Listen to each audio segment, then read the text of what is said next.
The Rivers, a celebration of life and work on America's waterways. That's next on City Corner.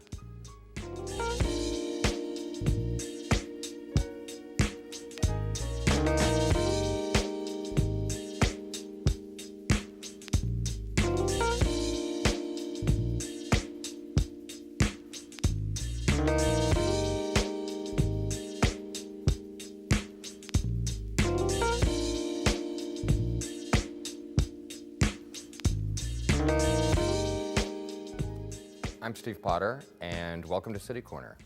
Daven Anderson is an artist whose current exhibition is up at the Mercantile Library at the University of Missouri St. Louis. Daven, welcome to the program. Thank you for having me. Glad to be here. This is an ongoing project. Yes, it is. It's going to occupy many more years. When did it begin for you? Well, the first painting in the series on the rivers I did probably 6 years ago, and it's in the collection of the Mercantile Library and Art Museum. At the time I did it, I had no plan to do a series on the rivers. That evolved over a number of years after that. And it's in progress because you're continuing to add to it, right? I am, all the time. And it's been a few other places after here. It moves to Los Angeles. It does.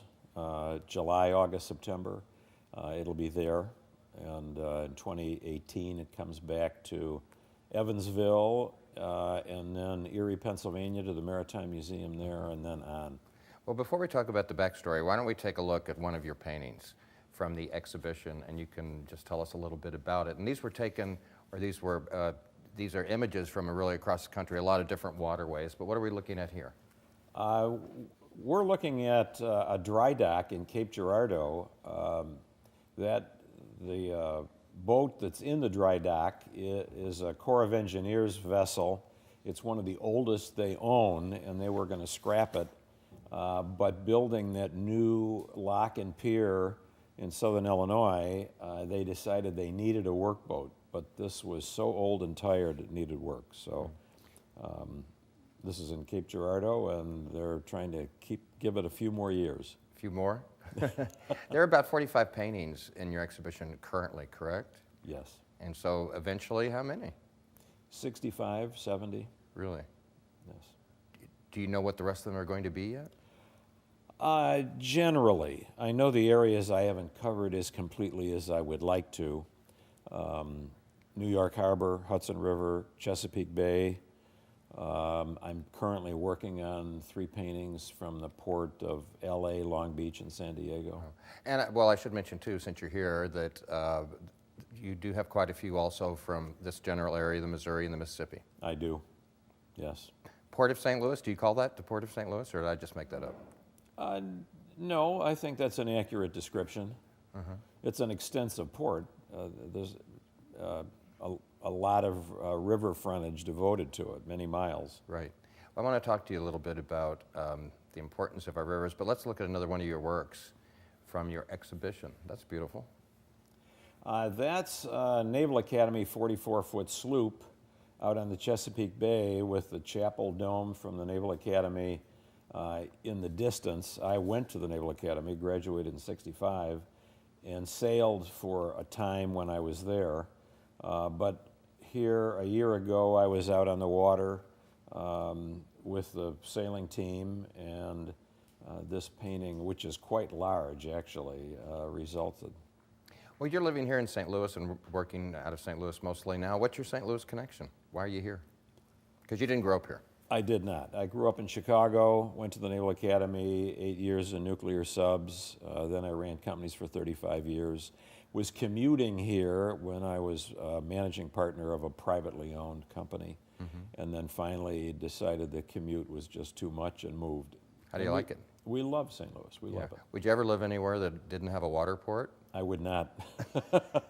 Is it a psychological thing? What does it mean to you? And I'm the same way. I like to live near water myself. I love being by water. It's in my veins. I don't have blood. I've got either blue or brown water, but I wouldn't live anywhere that didn't have it. You know, I was talking to you a little bit before we started, and I was surprised. I asked you if you had a boat, and you said no, and I was actually shocked. because of your love for the water and your devotion to all things wet? Well, a boat becomes a bit of an anchor in a way because you get tied down to one boat, one place, one section of wherever it is. I like to move around. I'm on the water all over the country all the time. I'm a U.S. Coast Guard artist. I can go anywhere the Coast Guard is, anywhere in the world, anytime I want. And I'm out with them frequently. So I find it much better to be on all kinds of vessels all over. The Rivers is the name of the exhibition. It's currently at the Mercantile Library. Let's take a look at another one of your paintings. This is on the Ohio River, on the Indiana side at a power plant. I rowed, about 5 years ago maybe, I rowed a line boat pushing 15 barges loaded with coal upriver, and this picture shows one of the barges being unloaded late at night, and then after the 15 were unloaded and reassembled in the tow, then the tow headed back downstream to Metropolis, Illinois to refill. I love the moon in the background. I love the water reflecting, or the light reflecting on the water under the structure there. Yeah, it's beautiful. This is one of my favorites. Is it? Yes. Tell me about the scale you work on. Most of your work's fairly large, isn't it? It is. That's actually one of the smaller ones, but most of the work is quite big. So what do you mean by quite big? 30 by 40. If it's an oil, some I paint on board for watercolors, so those can be 28 by 36. And most of your work is watercolors. Most, Yes, most right? is. And so what makes you decide to use oil on occasion then? What's the difference to you? I paint in all mediums, and I just wanted to do some of the works in oil. I think I'm trying to show off my skills as well a bit, and I think that does that.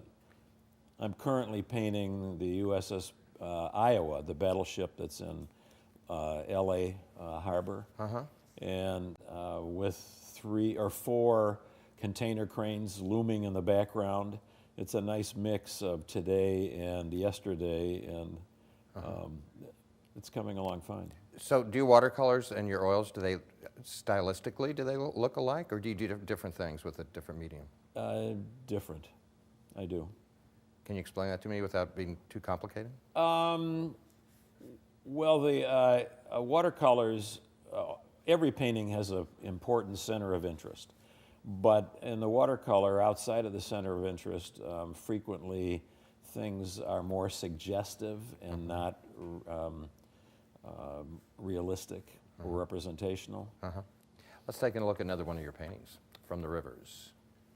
This Looks like a large vessel. That's a Panamax vessel at milepost 180 on the Mississippi. So that means it's about 80 river miles upstream from New Orleans. New Orleans itself is 100 river miles from the Gulf. And that's as far north as a Panamax can go because of the depth of the Mississippi. So that vessel it's high out of the water. It was unloaded there by cranes tied alongside into barges, and it's turning and it's going to head downstream. How do you choose your subject matter? Do you just sort of roam around and see what strikes you, or how do you do that? That's a good way of putting it. I roam around and see what strikes me. I always have my camera at the ready, and I will, if I go out on a line boat pushing barges in a day, I can fill a card of 826 photos, and I've filled a card in an hour and a half, too. So when you come upon something that you think would be a good subject matter, what's your process? How many pictures do you take and different angles, or do you just need one good one, or how do you work? Well, you only need 1 or 2 good ones, but I take a million. I take a lot from every angle. And then even after I get a good photograph, one I like, I frequently change the time of day, change the background. I make it a painting. Did you just do that during the process? Yes. Sort of instinctively as you're going along? Yes. Do you ever go back to a site? I mean, when you take the photographs, do you ever go back, or you just work with those photographs? I work with those. Although many of the sites, especially on the lower Mississippi, I've been back to those places many, many times because they're always changing, different vessels, different activities. But generally, when I'm going to do a painting, I do it from what I capture the first time there. And how creative are you as far as being true to representing the photograph you've taken? I mean, would you add something that wasn't there, maybe, or? I have. I've added things that weren't there. Other vessels, smaller boats, workboats, placed them in the picture, changed the background from a muddy side of the Mississippi to more midstream with a big vessel behind. That's called artistic license, I guess. It is. Let's take a look at another one of your paintings, Daven. This is one, this is pushing those same empty barges on the Mississippi downstream at sunset. This is called Last Light, and it is probably the most famous, well-known painting from the series. It's on the cover of the exhibition catalog. I love it. It's one of my very favorite. It's very dynamic, a lot of energy. The sky is as important as the water in this one. It's maybe more important. Yeah. Why is it your favorite, or one of your favorites? I just think it has a lot going on in it and a lot of energy, and it shows one of the main reasons, main efforts that occurs on our waterways, moving all this traffic and cargoes up and down. Yeah, that's something I want to talk to you about a little bit later. Let's take a look at another one. I was riding an Artco boat. Artco is the river arm of Archer Daniel Midlands.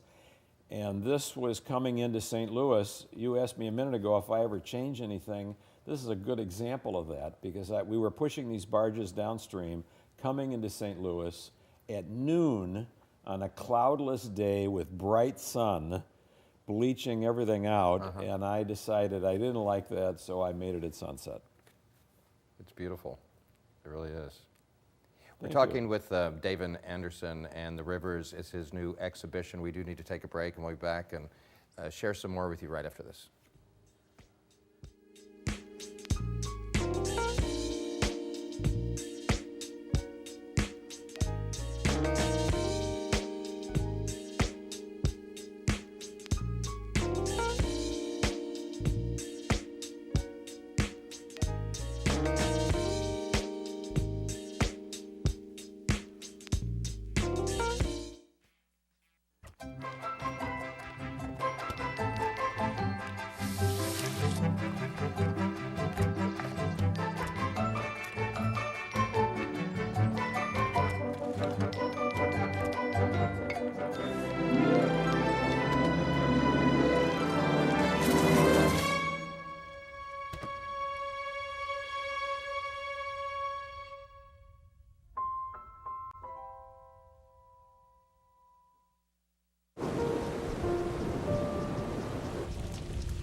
Don't wait.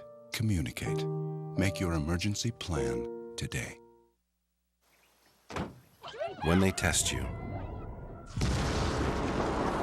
stand firm and move only when you hear the seatbelt click that says they're buckled in for the drive. Never give up till they buckle up.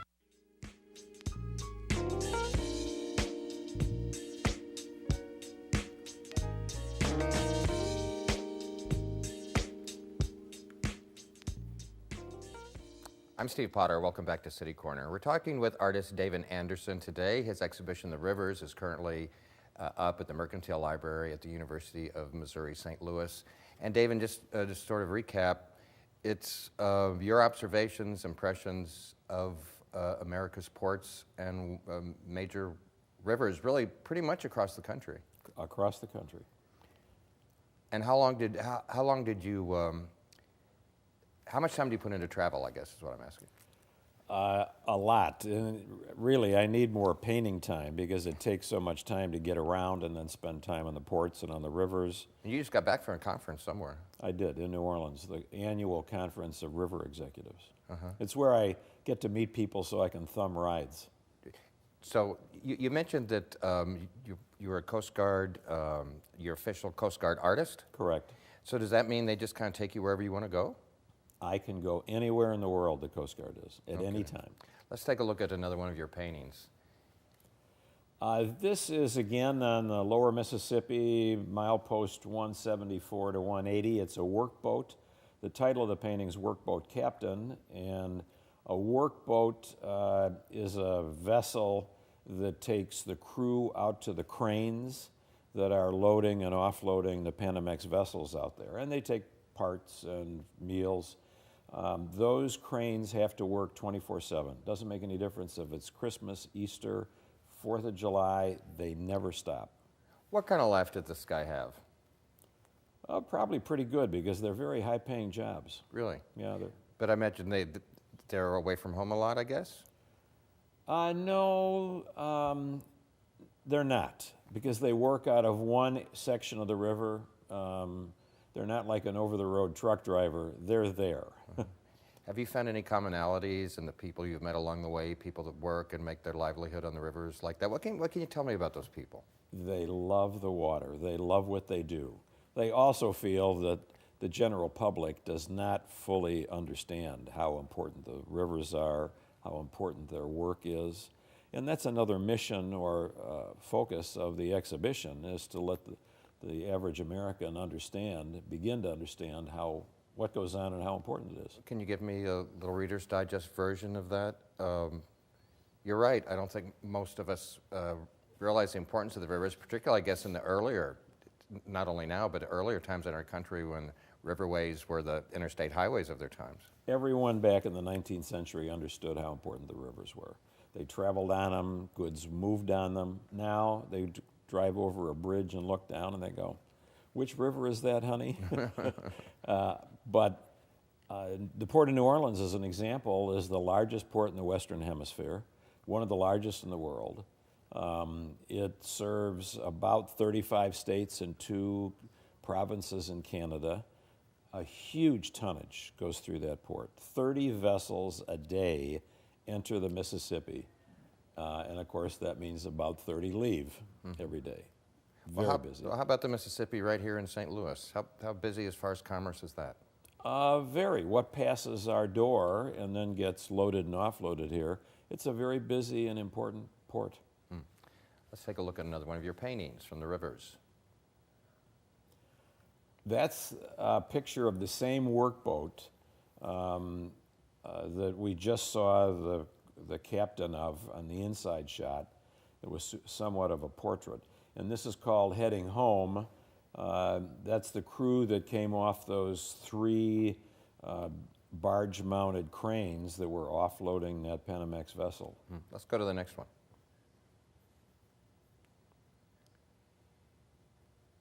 Oh, this is one of my favorites, too. It's called No Bites and Warm Beer. It's up about a half mile north of the grain elevator in Alton. That's the Alton Bridge. Yep. Part of the Alton entry ramp to the bridge you can see way in the back. That's exactly right. And I was up there climbing around on those barges one Saturday morning and saw those fishermen out there and thought, this is a painting. Speaking of painting, do you teach? Do you share your talent? I do. I teach 4 classes a week in my studio in Lafayette Square. I had taught as an adjunct 2 summers at UMSL, but just don't have time for that anymore. And who are your students? Are they beginners? Are they very talented, accomplished people, or what? They all come to me as beginners, all novices, brand new, but all professional people, attorneys, bankers, PhDs. Was that your story too? Because I know you were involved in the corporate world. Did you paint from a young age, or was this something you did after? I have always had an artistic bent since a very young age. When I was at the U.S. Naval Academy, I did pastel portraits of guys' girlfriends from Polaroids. But I never had much time when I was in the corporate world. In fact, I hadn't painted for 16 years previous to moving to St. Louis, and then it took me a year before I finally went out and bought brushes and paints and started. Did you get a lot of encouragement, or was it just in your own mind that that's what you wanted to do? Or did people encourage you? No, just in my own mind. Really? I think it's paid off. Let's take a look at a couple more of your paintings from the rivers. This is Lock 25 on the upper Mississippi. I rode this ADM line boat pushing those barges, and we're just exiting the lock, and it's midnight. Wow. Let's look at the next one. Oh, that is the boat I rode, the ADM boat. That was the Coral Dawn, and that's entering Lock 21 up by Quincy, Illinois. I want to talk just a minute about your resume a little bit, because I think these are kind of interesting things, and maybe you can explain how they all relate together. Now, you were a graduate of the U.S. Naval Academy back in the day. Yes. When you were younger, right? But since then, you are an official Coast Guard artist, as we mentioned. You're the managing director of the American Society of Marine Artists. Yes. And the executive director of the Missouri Watercolor Society. Correct. Are you as busy as that sounds? More, because I'm also president of the art board at the Sheldon, and I have been on the board of Les Amis for 7 or 8 years. And the other boards I was on, there were 3 others I'm dropping off of. I just don't have enough time. You can only do so much. But if you went to the U.S. Naval Academy, how did the Coast Guard relationship begin? I had heard that the Navy dropped its art program in the mid-'80s, and the Coast Guard picked it up, and I had heard about that. So I approached the Coast Guard, and they had to vet me. They had to see my work, see my resume, do a lot of things, and then I qualified. And so how does that work? The Coast Guard actually keeps artists on staff to continually produce work? No, but there's a group of Coast Guard artists, I'm not the only one, and our obligation is to give the Coast Guard, they don't pay for them, 1 painting every 2 years, but in return, we can go out with them anytime, and I think some of the artists don't avail themselves of that, but I do it all the time. So you just let them know where you want to go, and if they're on their way, they take you? Well, if I wanted to go to Alaska tomorrow, I just call headquarters at D.C. and talk to Mary, and she'd hook me up with Alaska. I have to get myself there and get myself back, but once I'm there with them, they take care of everything else. Wow. Let's take a look at more of your work. This is actually one of the Coast Guard paintings, and this is now in the collection of the U.S. Coast Guard, and will be at their headquarters. It's going to be exhibited in New York City at 2 venues previous to going to the headquarters. This is on the Missouri, and that vessel, that cutter, is out, and they're reclaiming channel markers, buoys that got cut loose because they were hit, high water, some reason, and they floated downstream, and they're expensive. So when they go out to replace those markers, they send that small boat out to comb the shores and see if they can identify and then reclaim ones that got grounded. Let's go to the next one. Oh, I was riding on that Coast Guard cutter when I went by on this very foggy morning. It was probably about 8:30, and saw the arch, and the top was all covered in fog, and thought that was too cool. So, what else do you paint, David? I'm just curious. I mean, if I go to your house, will I see paintings of like fruit baskets? And no fruit baskets. You'll see paintings from Barcelona, Madrid. Portraits? Do you do portraits? I do portraits. I do. All over the world, many of St. Louis, around the country. So you said you had a studio in Lafayette Square. Is that part of your home? Yes, I live there too. How structured are you? I mean, I know some artists that are very businesslike when it comes to their work. They'll work certain hours of the day, very set, while other people are just the opposite. How do you do it? I'm pretty set, but this morning I was up at 5:30, but I had to get on the computer and send some things out.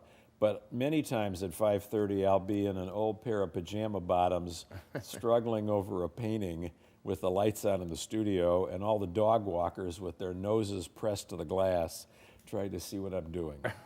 That's interesting. Let's, in the minutes remaining, take a look at some more of your work. We just saw this one of downtown St. Louis. That's again on the lower Mississippi, another Panamax vessel with cranes unloading. I call this Mackerel Sky. This painting actually is on tour through 5 museums around the country, and it's a tour of the American Society of Marine Artists exhibit. Let's go to the next one. This is in Erie, Pennsylvania. The Erie Maritime Museum, which will be hosting this exhibition later next year, they have an exact model of the USS Niagara, Commodore Perry's vessel from Lake Erie, and those high school students are tarring the standing rigging so that it doesn't get wet and rot. I think we've got a couple of more. Let's try to squeeze those in if we can. Here's the very first one I did, called Pushing Upstream at Sunrise. This is one that is in the permanent collection of the Mercantile Library. This is an interesting one. This is out in the Gulf, 6 miles from Southwest Pass, where the pilots, the Marine pilots, board Panamax vessels or other vessels and to bring them up the Mississippi. So I did that. This is a shot of a pilot who got off first, and then I got off on the next vessel. DavenAnderson.com is your website. What will we find if we go there? A million paintings, my bio. A million? Many, and my awards and accomplishments and things. You're going to be doing a gallery talk, I guess, at the Mercantile coming up on Saturday, March the 18th. Correct. What do you plan for that? It was very well attended when I gave it in February. We'll go through the exhibit, and I'll talk about paintings, answer questions. It's fascinating. People will love it. Do you have any future projects coming up? Other than the rivers? Yeah, that's probably enough, but... It's enough. It's enough. No other long-term project in the back of your mind? Not yet, no. Okay. But you'd tell me if you did, right? I would. Daven, it's been a pleasure talking to you, and again, this will be up until almost the end of March at the Mercantile on to LA. Actually, it will be up, they asked to extend it. It will be up till April 9th or 10th. And then on to Los Angeles, and Yes. then other places to be announced later. Well, they're all on the exhibitions website, which is theriversexhibition.com. Daven, thank you so much. It's been fun talking to you and sharing your work. We really appreciate it. Thank you for inviting me. And I'm Steve Potter. Thank you for watching, and join us next time on City Corner. Thanks.